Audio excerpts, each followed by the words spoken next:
program. Yes, thank you. In collaboration with and Debbie, who are um, accepted to join us today and give presentation on the co-design of the InfoSource. So, Kim, you have the floor. Hi, everyone, and thank you for joining us. I'm going to be talking with excitement about the co-design and launch of the Child Development and Rehabilitation InfoSource website. I'm hoping you can hear me okay. I'm getting a little bit of echo, but that's all right. My name is Kim Miller, and I'm a senior leader of clinical education and special projects with new knowledge and innovation at BC Women's and Children's Hospital and Health Center. And I've been involved in co-designing this website with my other partners for some time, and I'll talk more about that. And I'm joined by my partner in crime, Debbie Field, who's been the team lead for this project and my right-hand person throughout this journey. Also joining us, I think potentially will be our former knowledge broker, Stephanie Glegg, who's known to many of you. Who's been part of this process, and it takes a village. And so you'll see as you look at our website redevelopment team that there's a whole host of names who've been part of our project team, and as well as our patient, family, and clinical expert advisory committees. The redevelopment of this website was supported by the BC Children's Foundation, and we're immensely grateful for their support of this work. So I want to first of all acknowledge that I'm presenting today from the traditional, unceded, and ancestral lands of the Coast Salish people, including the Musqueam, Squamish, and Tsleil-Waututh nations. And they have been responsible for stewarding this land for all time, and I give thanks as an uninvited white settler on this land. And I invite you all just to quietly acknowledge where you might be participating from. So let's start from the beginning. It's always good to tell a good story. So we had a thing of beauty when it was started. The original Child Development and Rehabilitation website was created in 2005, and it was created to support high quality, evidence-informed child development and rehabilitation care for children and their families. And so this was something that was very much sparked by the Evidence Center at Sunny Hill Health Center and led by that team. And so I'm just going to pause for a moment, just understanding many of you work in this space. And Alex is going to put a poll out, and we're going to ask if you have ever used the original CDR, or Child Development and Rehabilitation website. So I'll let her put that poll up, and we'll just have a bit of a peek at who's used it before.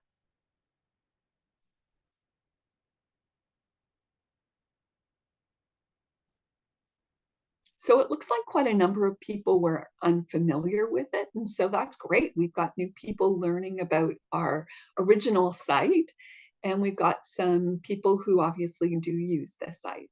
And that's great to see as well.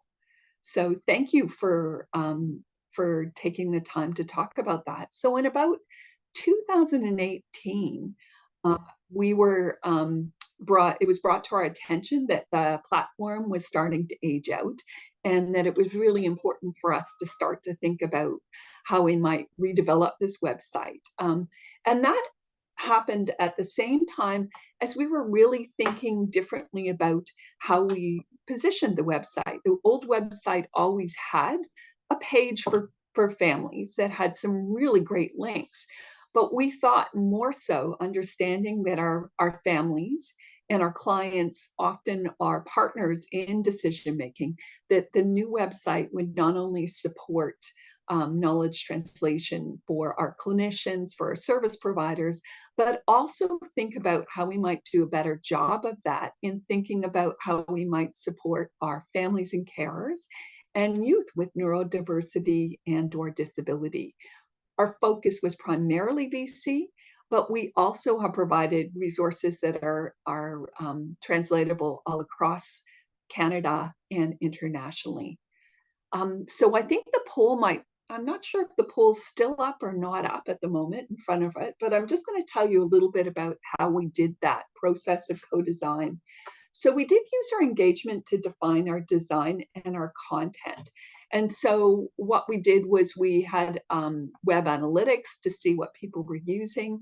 We used online surveys, and we did interactive workshops with our clinicians to get a sense of what they liked about it right now and what more we could add more of in terms of what those requirements look like. In addition, we reached out to our families, youth, and clinicians through human-centered participatory design approaches.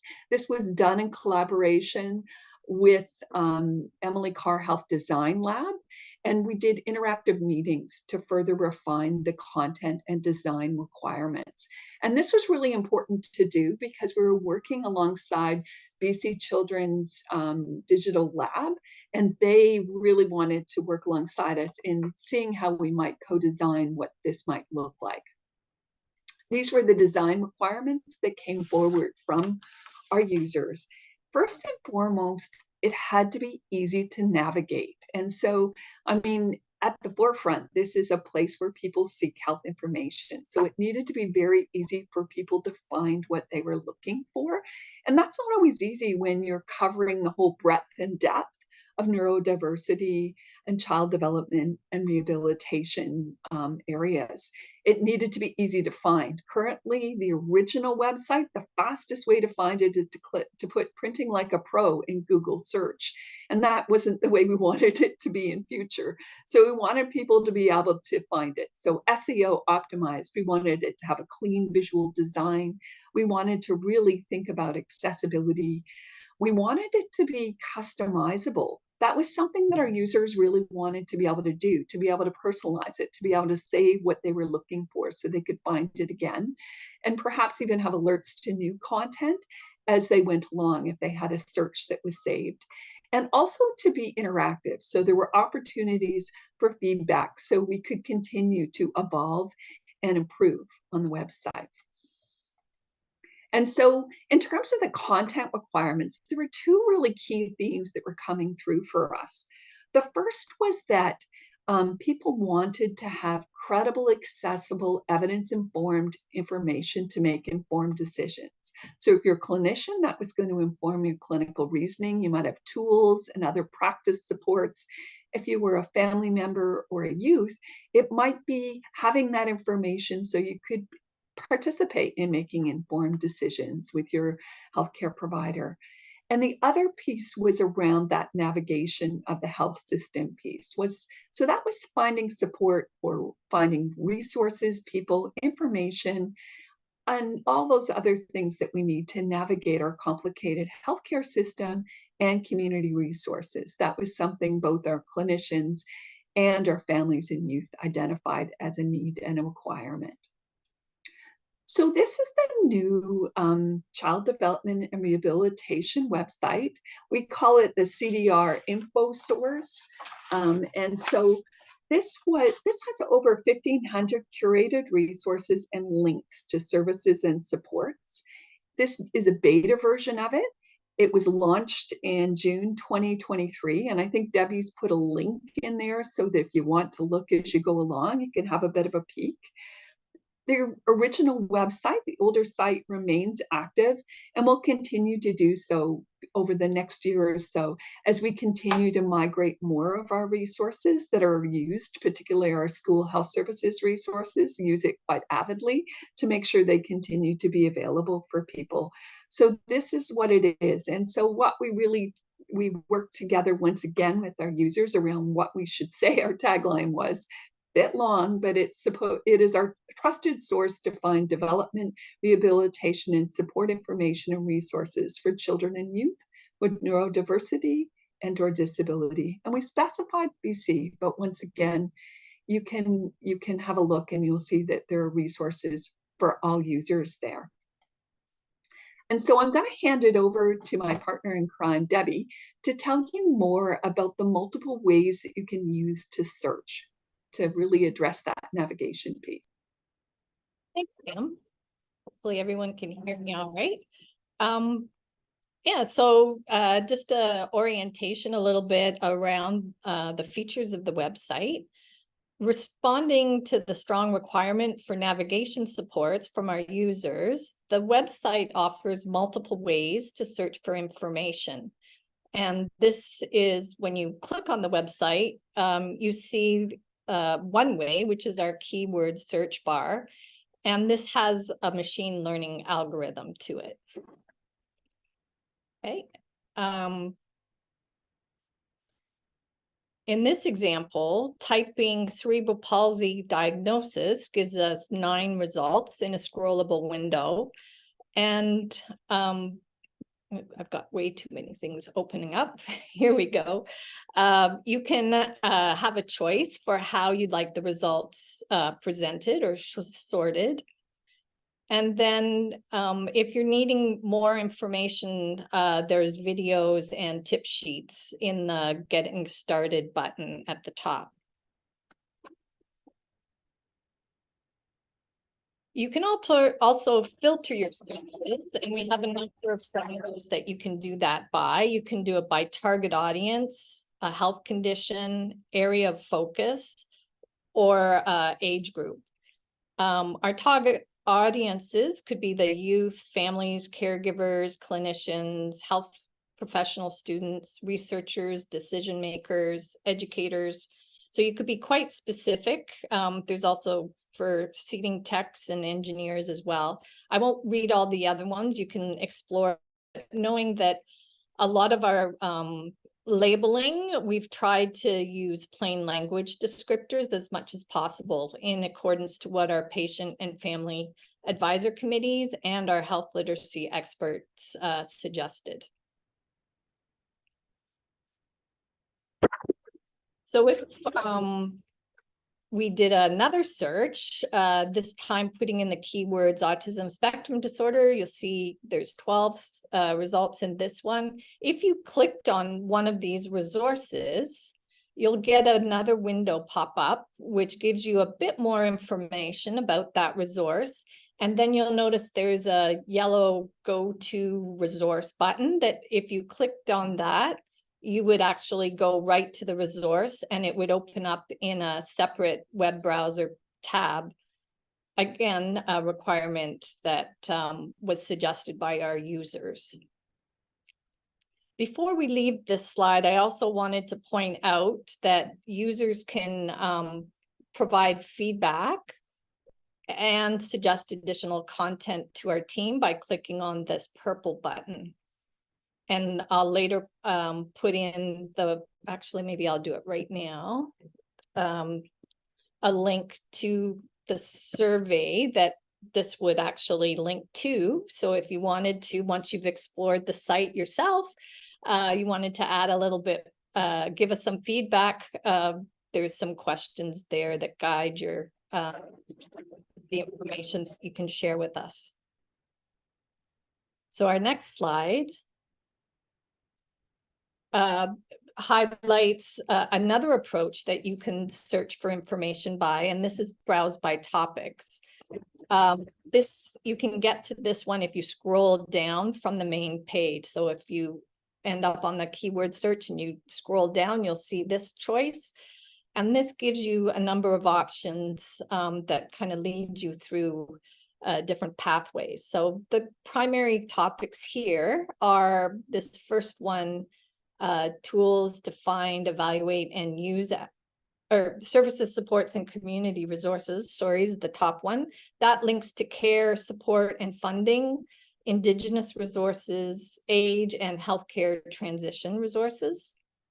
Under the tools to find, evaluate, and use evidence, we have tools that support decision-making around with our evidence to action toolkit that we developed for clinicians and researchers. And then under assessment, that links to finding assessment services and resources that people can learn about the assessment process, the specific assessments, and information about different health conditions.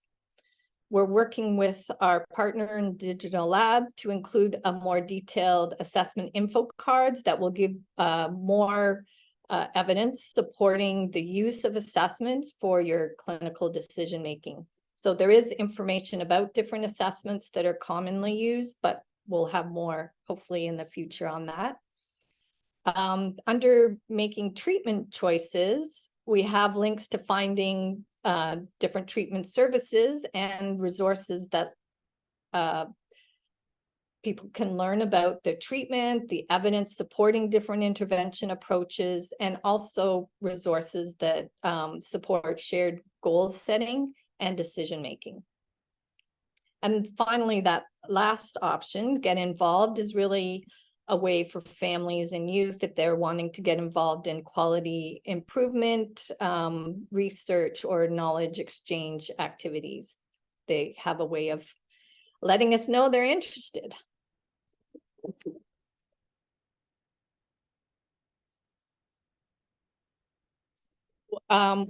We've co-designed a number of resources for youth and families.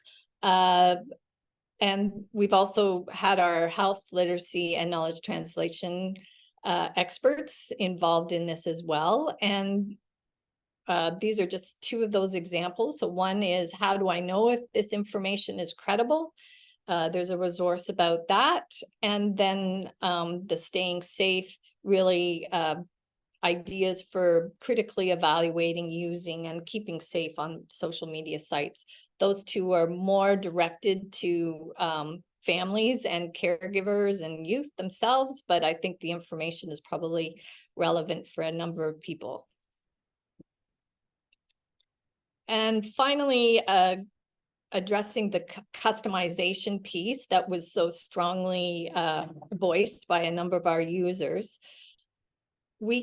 You can go in and create your own profile, and that gives you the ability to create personal boards. And on those boards, you can have as many as you want, and you can name what they are. So you can save the resources that are the most useful for you to refer to and to send out to other people. You can also save search terms if you wanted to repeat your searches over time. Okay, back to you, Kim. Great. So yeah, so some of the healthcare professionals so far are really excited about that sort of board piece, because depending upon what clinics they work on and things like that, they can sort of set those aside and have them all set up and curated for themselves so they can share it with others. So I'm going to talk a little bit about our experience with user testing and evaluation. And I guess what I want to say is that it's not a one-time deal if you're doing this kind of work. And so we've done this in a variety of ways, because we know that it can be tricky to get to everyone, and everyone has different ways that they like to be involved. So one of the first ways that we've done things, especially in our initial user testing, has been recording user experience session. And those have been conducted via Zoom using a concurrent think aloud kind of process where people are talking through as they're searching for something. We can see how they're doing, finding what they're looking for, and semi-structured questions. And we've done this with a purposeful sample of intended users. So that's included youth with neurodiversity, family members, clinicians, our health literacy expert, and some researchers. So that's been one of the ways that we've gone about trying to get some feedback on how this initial beta version of our website is working for people in terms of the way that it's designed, how easy it is to use, and whether the content is working for people. The other piece is the online survey, the one that we've included and shared with you. And so broadly offering that to people is another way to get that opportunity for people to give their feedback in a considered way when they've had a chance to do that. And you'll see when you go on the website, there's a link to that. And we've been trying to promote that in a variety of ways. We've gone around, we've got it up on our hospital displays. We've had opportunities for our co-op student to go and speak with families as they're waiting and offer them the opportunity to look at it on an iPad as they're waiting, and to complete the survey if they wish, or even to provide informal feedback, which is the third way that we've been getting feedback, which has been engagements with our user groups. So reaching out to people, and you know, my experience has been with clinicians in particular. They may not love an online survey, but they're very happy as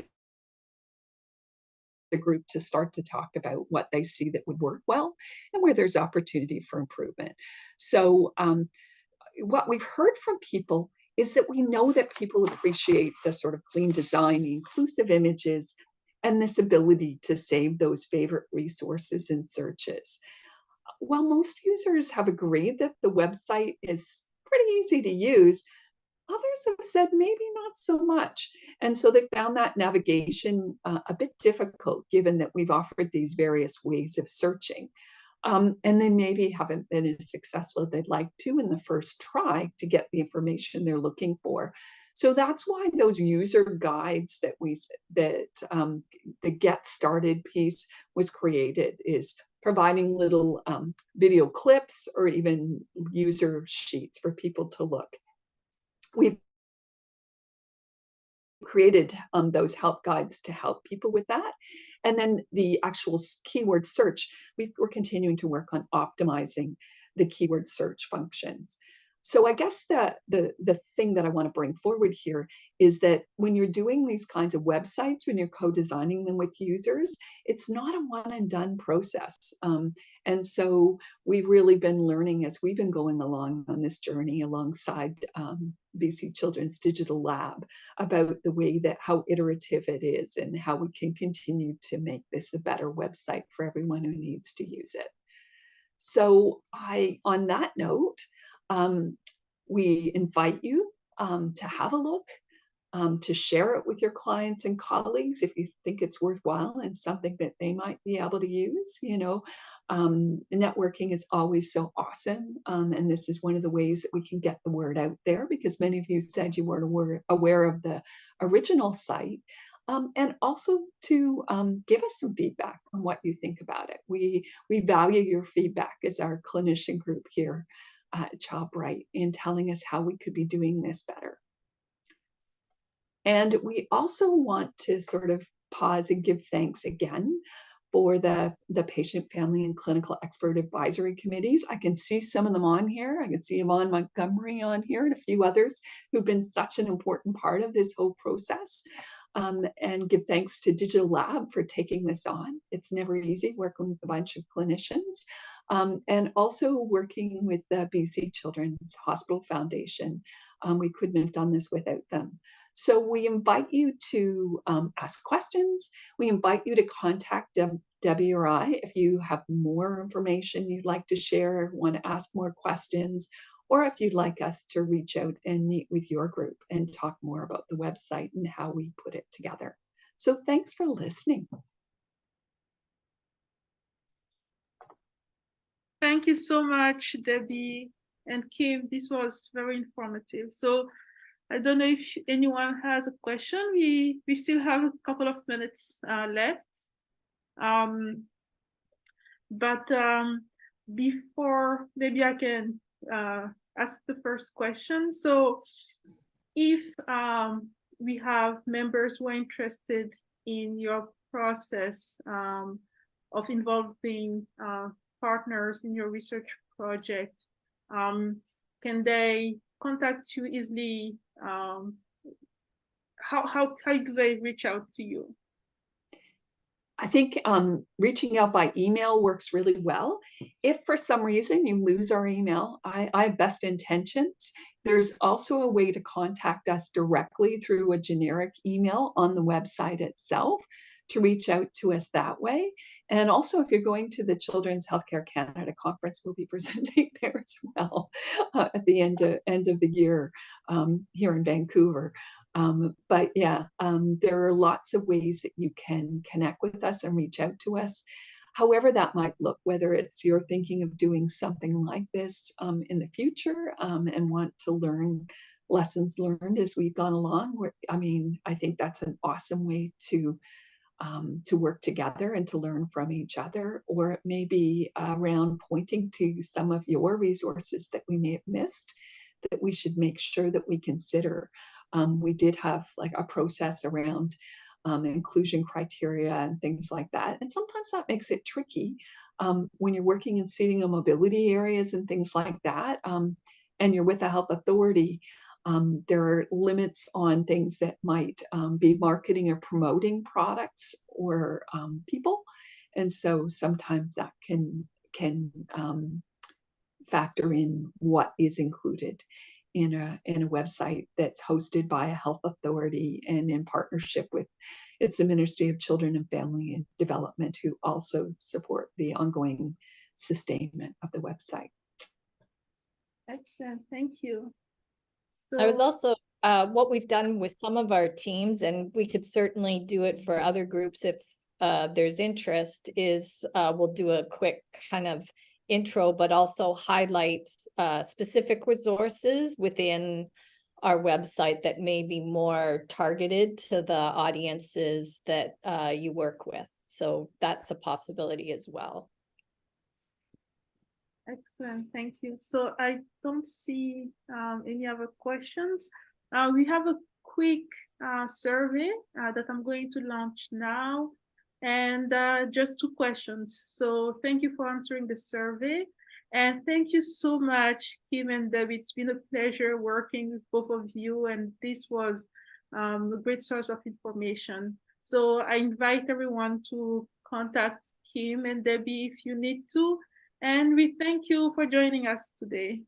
Thank you. Thanks so much to ChildBright for offering us this opportunity to present this to all of you and to speak to all of you today.